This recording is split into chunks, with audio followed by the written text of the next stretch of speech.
Hello students, welcome to my channel dynamic में। तो आज हम लोग पढ़ने वाले हैं एक्सरसाइज 4C का क्वेश्चन नंबर 8 के आगे का सॉल्यूशन। 8 तक का सॉल्यूशन मैंने आपको बता दिया है, नहीं देखा है तो डिस्क्रिप्शन में उसका लिंक मिल जाएगा, जाकर के आप देख सकते हो। तो चलिए स्टार्ट करते हैं क्वेश्चन नंबर 9 का सॉल्यूशन को हम लोग। तो सबसे पहले क्वेश्चन को हम लोग पढ़ लेते हैं। एक चीज़ और मैं आपको बता दूं, चैनल पर अगर नए हैं तो चैनल को सब्सक्राइब भी जरूर कर लीजिएगा, क्योंकि इस चैनल पर आपको आर एस अग्रवाल का पूरा सॉल्यूशन आपको बताया जाता है। तो चलिए क्वेश्चन नंबर 9 को हम लोग देखते हैं। यहाँ पर 9 में बोला जा रहा है कि find the value of P. आपको पी का वैल्यू फाइंड करना है। आपको क्वाड्रेटिक इक्वेशन दिया गया है और कंडीशन दे दिया है रियल एंड इक्वल रूट। तो रियल एंड इक्वल रूट का कंडीशन मैंने आपको बता दिया है। जब भी बोलेगा रियल एंड इक्वल रूट तो डी का जो वैल्यू होता है वो हमेशा 0 के इक्वल होता है।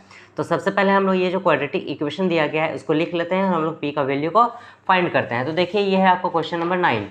इसमें हम लोग क्या करते हैं, सबका कोफिशिएंट को लिख लेते हैं। तो सबसे पहले हम लोग लिखते हैं ए का वैल्यू। तो ए में लिखते हैं एक्स स्क्वायर का कोफिशिएंट। तो एक्स स्क्वायर का कोफिशिएंट 2p + 1 है, 2p + में 1 है। उसके बाद बी का वैल्यू लिखते हैं। तो बी में हम लोग एक्स का कोफिशिएंट को लिखते हैं। तो एक्स का जो कोफिशिएंट है वो माइनस में 7p + 2 है, माइनस में बाहर में माइनस है यहाँ पर और ब्रैकेट के अंदर में है 7p + में 2। और सी में लिखते हैं कांस्टेंट टर्म 7p - में 3 है, 7p - में 3 है। अब देखिए हम लोग डी निकाल लेते हैं।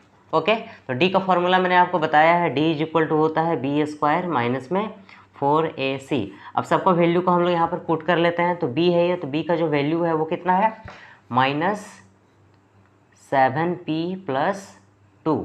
स्क्वायर लगा हुआ है यहाँ पर, तो हम लोग यहाँ पर स्क्वायर लगा देते हैं। माइनस है यहाँ 4 × ए का वैल्यू कितना है देखिए यहाँ पर। तो ए का जो वैल्यू है वो दिया हुआ है 2p + 1। तो लिख लेते हैं 2p + में 1।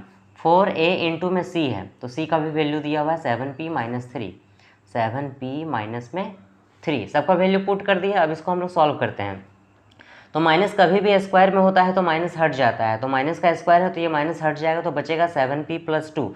तो हम लोग यहाँ लिख लेते हैं 7p + 2। स्क्वायर लगा हुआ है तो हम लोग स्क्वायर रहने देते हैं। यहाँ माइनस है तो ये माइनस होगा। अब क्या करेंगे देखिए, 2p को सबसे पहले हम लोग यहाँ पर 2p को 7p से मल्टीप्लाई करेंगे। तो और ये जो 4 है वो 4 को हम लोग पहले यहाँ पर बाहर में ही रहने देते हैं। अभी 2p को 7p से मल्टीप्लाई करेंगे तो 2 7 जा 14 और p² यानी 14p² होगा। फिर 2p को -3 से इंटू करेंगे तो -6p होगा। इसका मल्टीप्लाई इन दोनों के साथ में हो गया। अब इसका मल्टीप्लाई इन दोनों के साथ में करते हैं। प्लस 1 को अगर हम 7p से मल्टीप्लाई करेंगे तो 7p होगा, प्लस माइनस माइनस, और 1 को 3 से मल्टीप्लाई करेंगे तो 3 होगा। अब देखिए इसको a + b का होल स्क्वायर में सेट करते हैं। तो a + b का होल स्क्वायर = होता है a² यानी 7p का होल स्क्वायर प्लस में 2ab, 2a का वैल्यू 7p है, इंटू b का वैल्यू 2 है तो 2 लिखते हैं, प्लस b², तो b का वैल्यू 2 है तो 2 का स्क्वायर, माइनस ये 4 है तो 4 जो है अभी एज इट इज़ रहेगा, अंदर में 4p², 14p², minus plus minus 7p में 6p को माइनस करेंगे तो केवल p बचेगा, प्लस बड़ा है तो प्लस p। उसके बाद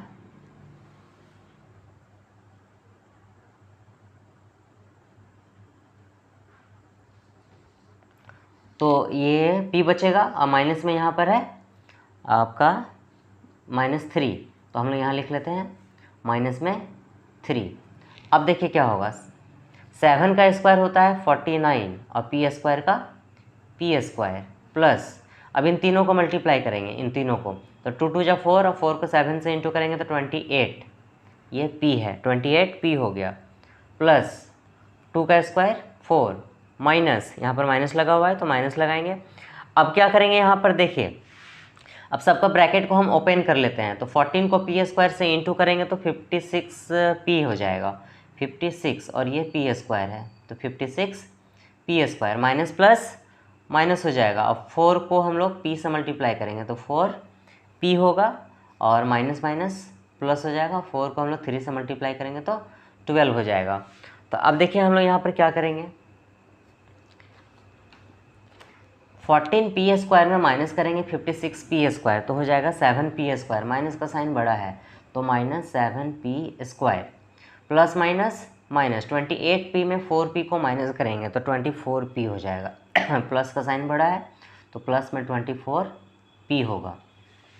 प्लस प्लस प्लस होता है 12 और 4 को हम प्लस करेंगे तो 16 हो जाएगा। दोनों जगह प्लस लगा हुआ है तो प्लस में 16 इक्वल टू 0। हम लोग माइनस को यहाँ कॉमन ले लेते हैं तो अंदर में 7p² माइनस माइनस प्लस हो जाएगा, इधर 24p माइनस माइनस प्लस 16 होगा इक्वल टू 0। अब ये माइनस जो है वो 0 के नीचे आएगा तो ये माइनस ख़त्म हो जाएगा तो बचेगा क्या, 7 में p² minus 24p minus 16 equal to 0। अब ये क्या है देखिए, डी के इक्वल है, रियल एंड इक्वल रूट है, तो रियल एंड इक्वल रूट कभी भी होता है तो वो डी के क्या होता है, इक्वल होता है।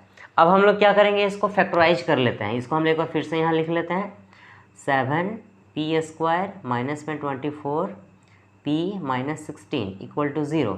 तो 7 को हम लोग 16 से मल्टीप्लाई करते हैं तो आ जाएगा 112।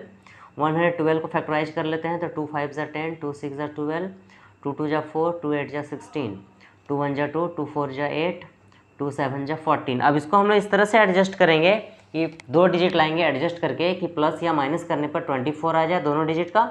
उसी दोनों डिजिट को जब हम मल्टीप्लाई करेंगे तो 112 भी आना चाहिए। तो वो हो जाएगा आपका, देखिए 7 2 ज़ा 14, 14 2 ज़ा 28, यहाँ तक हो गया, और 2 2 ज़ा 4, 28 में 4 को अगर हम माइनस करते हैं तो 24 आए, 28 में अगर हम 4 को माइनस करते हैं तो 24 आएगा, और इन दोनों को अगर हम मल्टीप्लाई करते हैं तो 112 आ जाएगा। तो चलिए इसको हम लोग एडजस्ट कर लेते हैं। तो सबसे पहले फर्स्ट वाले को हम लोग एज इट इज़ रहने देते हैं, 7p² माइनस बड़ा जो है वो 28 है तो 28p, और प्लस छोटा जो है वो 4 है तो 4p, minus plus minus 28p में 4p को माइनस करेंगे तो 24p होगा, माइनस में 16 एज इट इज़ रहेगा। अब इन दोनों को ब्रैकेट में बंद कर लेते हैं तो 7p² माइनस में 28p प्लस में 4p माइनस में 16 इक्वल टू 0। यहाँ 7p को हम लोग कॉमन ले लेते हैं तो अंदर में p बचेगा, माइनस में 4 बचेगा। 7p को 4 से इंटू करेंगे तो 28p होगा, प्लस यहाँ पर हम लोग 4 को कॉमन ले लेते हैं तो अंदर में p माइनस 4 होगा, 4 4 जा 16 इक्वल टू 0। ये दोनों इक्वल आ गया है, मतलब सही बना है। ये दोनों में से किसी एक को हम लोग उतार लेते हैं, p माइनस 4, और ब्रैकेट के बाहर में जो है वो 7p प्लस में 4 है तो 7p प्लस 4 इक्वल टू 0। अब क्या करेंगे, देखिए इसको 0 के इक्वेट कर देते हैं। तो जब हम p माइनस 4 को 0 के इक्वेट करेंगे तो p का वैल्यू 4 आएगा। ये एक आंसर आपका हो गया। अब इसको भी 0 के इक्वेट कर देते हैं तो 7p प्लस में 4 इक्वल टू 0, तो p इज इक्वल टू हो जाएगा प्लस में 4 इधर आया तो माइनस में 4, और ये 7 जो है वो नीचे चला आएगा, -4/7। ये हो गया आपका आंसर। देखिए क्वेश्चन नंबर 10 में बोला जा रहा है find the value of p। आपको p का वैल्यू फाइंड करना है। आपको क्वाड्रेटिक इक्वेशन दिया गया है और कंडीशन दे दिया है यहाँ पर has equal roots, hence find the roots of the equation. अब इसका आपको रूट फाइंड करना है। ओके, तो चलिए सबसे पहले हम लोग जो क्वाड्रेटिक इक्वेशन है इसको हम लोग लिख लेते हैं। तो ये है आपका क्वाड्रेटिक इक्वेशन। तो सबसे पहले इसको हम लोग एक स्टैंडर्ड फॉर्म में लिख लेते हैं। तो देखिए ये तो फर्स्ट जो है वो p + 1 × x² as it is रहेगा, यहाँ माइनस है तो माइनस भी एज इट इज़ रहेगा। अब क्या करेंगे, यहाँ पर देखिए 6 को p से इंटू करेंगे तो 6p हो जाएगा, प्लस 6 को 1 से इंटू करेंगे तो 6 होगा, और ये जो ब्रैकेट में x है वो एज इट इज़ रहेगा, प्लस अब यहाँ पर हम लोग क्या करेंगे, 3 को p से इंटू करेंगे तो 3p होगा, प्लस 3 को 9 से इंटू करेंगे तो 27 हो जाएगा इक्वल टू 0।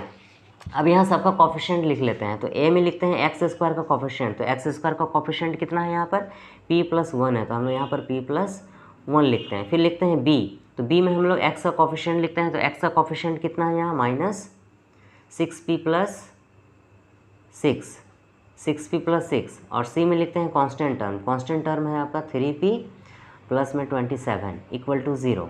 अब हम लोग यहाँ पर d का वैल्यू को पुट करते हैं। तो d इज होता है b² माइनस में 4ac। अब सबका वैल्यू हम लोग यहाँ पर पुट कर देते हैं। तो जब वैल्यू हम लोग यहाँ पुट करेंगे तो क्या हो जाएगा, देखिए b है ये, तो b का वैल्यू कितना दिया गया है यहाँ पर, b का वैल्यू है माइनस में 6p + 6, इसका स्क्वायर लगा हुआ है तो हम लोग स्क्वायर लगा देते हैं। -4 है यहाँ पर तो हम लोग यहाँ 4 लिख लेते हैं, इनटू a है तो a का वैल्यू कितना दिया गया है, p + 1, p + 1 इंटू में सी का वैल्यू आपका 3p + 27 है, 3p + 27 इक्वल टू 0।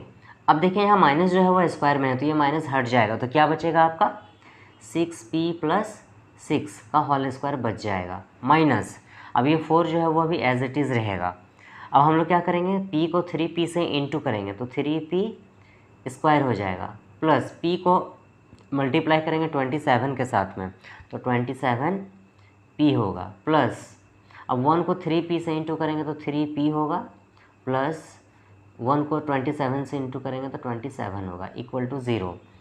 अब देखिए यहाँ पर क्या करेंगे, इसको a + b का होल स्क्वायर में सेट करेंगे तो a + b का whole square is equal to होता है a² + 2ab, 2a जो है ये है 6p, 2ab b जो है वो 6 है, अब प्लस b² b जो है वो 6 है यानी 6 का स्क्वायर, ये a + b का होल स्क्वायर में सेट कर दिए, माइनस ये माइनस है। अब क्या करेंगे हम लोग यहाँ पर, देखिए अभी ये जो 4 है वो 4 को अभी एज इट इज़ रहने दीजिए बाहर में। अब ये 3p² है तो ये 3p² plus plus plus 27p और 3p 30p हो जाएगा, तो प्लस में हम लोग यहाँ 30p लिख लेते हैं, प्लस में 27 इक्वल टू 0। अब देखिए यहाँ 6p का स्क्वायर कितना हो जाएगा 36p² 36p² प्लस 6 6 या 36, 36 को 2 से इंटू करेंगे तो हो जाएगा 72 और p 72p प्लस 6 का स्क्वायर 36 माइनस, अब क्या करेंगे देखिए यहाँ पर 4 3 जा 12p² 12p² प्लस 4 को 30 से इंटू करेंगे तो 120p प्लस अब 4 को 27 से इंटू करेंगे तो 108 हो जाएगा इक्वल टू 0। अभी इसको हम लोग एज इट इज़ अभी रहने देते हैं, 36p² plus 72p plus 36 minus, अब ब्रैकेट को ओपन कर देते हैं, तो जब भी हम ब्रैकेट को ओपन करेंगे तो अंदर का साइन जो है वो चेंज हो जाएगा, तो -12p² minus 12p² minus plus minus 120p minus plus minus 108 equal to 0। अब क्या करेंगे देखिए यहाँ पर, अब हम लोग क्या करेंगे यहाँ देखिए 36p² में 120p² को अगर हम माइनस करते हैं तो आ जाएगा 24, तो 24p² और प्लस और minus plus minus minus 72p में 120p माइनस करेंगे तो 48p होगा, माइनस का साइन बड़ा है, -48p और प्लस माइनस माइनस 108 में 36 को माइनस करेंगे तो आ जाएगा 72, माइनस का साइन बड़ा है तो माइनस में 72 इक्वल टू 0। हम लोग यहाँ 12 को कॉमन ले लेते हैं तो अंदर में बच जाएगा 12 2 जा 24p² माइनस 4 हो जाएगा 12 चौका 48 होता है p माइनस यहाँ 6 हो जाएगा, 12 को 6 से इंटू करेंगे 72 इक्वल टू 0। अब ये जो 12 है वो 0 के नीचे आकर के क्या हो जाएगा, ख़त्म हो जाएगा, तो ये 12 ख़त्म हो गया तो बच गया, उसको हम लोग लिख लेते हैं, ये 2p² माइनस में 24p माइनस में 6 इक्वल टू 0। अब इसको हम लोग फैक्टराइज कर लेते हैं, तो 2 को 6 से इंटू करेंगे 12 हो जाएगा, 12 को इस तरह से मिड टर्म को स्प्लिट करेंगे कि 2 डिजिट जो आएगा वो प्लस माइनस करके 24 आना चाहिए, उसी को मल्टीप्लाई करेंगे तो 12 ही आना चाहिए। तो किस तरह से करेंगे यहाँ पर देखिए, फर्स्ट वाले को एज इट इज़ रहने देते हैं, 2p² माइनस यहाँ हो जाएगा आपका, सॉरी ये 4p था यहाँ पर, तो इसको हम लोग लिख सकते हैं 6p प्लस 2p, 6 2 जा 12 भी हो जाएगा, माइनस प्लस माइनस 6p में 2p माइनस करेंगे तो 4p हो जाएगा, लास्ट वाले को एज इट इज़ रहने देते हैं इक्वल टू 0। इन दोनों को ब्रैकेट में, इन दोनों को ब्रैकेट में रख लेते हैं, 2p² माइनस में 6p और प्लस में 2p माइनस में 6 इक्वल टू 0। यहाँ पर 2p को कॉमन ले लेते हैं तो अंदर में p बचेगा, माइनस में 3 बचेगा, 2p को 3 से इंटू करेंगे 6p हो जाएगा, प्लस 2 को कॉमन ले लेते हैं, अंदर में p माइनस 3 हो जाएगा इक्वल टू 0। ये दोनों इक्वल है, दोनों में से किसी एक को लिख लेते हैं, p माइनस 3, ब्रैकेट के बाहर में 2p प्लस 2 है, प्लस 2 इक्वल टू 0। अब क्या करेंगे देखिए यहाँ पर, इसको 0 के इक्वेट कर देते हैं, तो इसको हम जब 0 के इक्वेट करेंगे तो हमारा जो आंसर है वो क्या हो जाएगा, देखिए p-3 है, p-3 इक्वल टू 0, तो p इज इक्वल टू हो जाएगा 3। ये एक आंसर हो गया आपका।